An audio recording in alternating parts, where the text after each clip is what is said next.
چلیے میں آپ کو جنت المعلا میں کچھ بڑی قبریں دکھاتا ہوں۔ یہ مکہ مکرمہ کا قبرستان ہے جنت المعلا۔ اس میں آپ صلی اللہ علیہ وسلم کے خاندان کے کئی افراد کی قبریں ہیں۔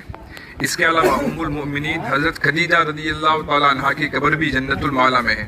ابھی ہم مکہ کے قبرستان میں جنت المعلا میں کھڑے ہیں، اور یہاں پر دیکھیے سامنے جو قبر نظر آ رہی ہے وہ ام المؤمنین حضرت خدیجہ رضی اللہ تعالیٰ عنہا کی قبر ہے، اور چھوٹی جو قبر ہے وہ آپ صلی اللہ علیہ وسلم کے صحابزادے کی قبر ہے۔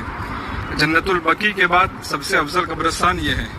آپ صلی اللہ علیہ وسلم کے 2 صحابزادے اس قبرستان میں آرام فرما رہے ہیں۔ تو دیکھیے یہ مکہ مکرمہ کا قبرستان ہے جنت المعلا یا جنت المعلا۔ یہ دیکھیے عبداللہ ابن زبیر رضی اللہ عنہ کی قبر مبارک ہے۔ یہ جو آپ کو نظر آتی ہے یہ حضرت عبداللہ ابن زبیر رضی اللہ عنہ کی قبر مبارک ہے، اور یہاں پر حضرت اسماء بنت ابی بکر کی قبر مبارک ہے۔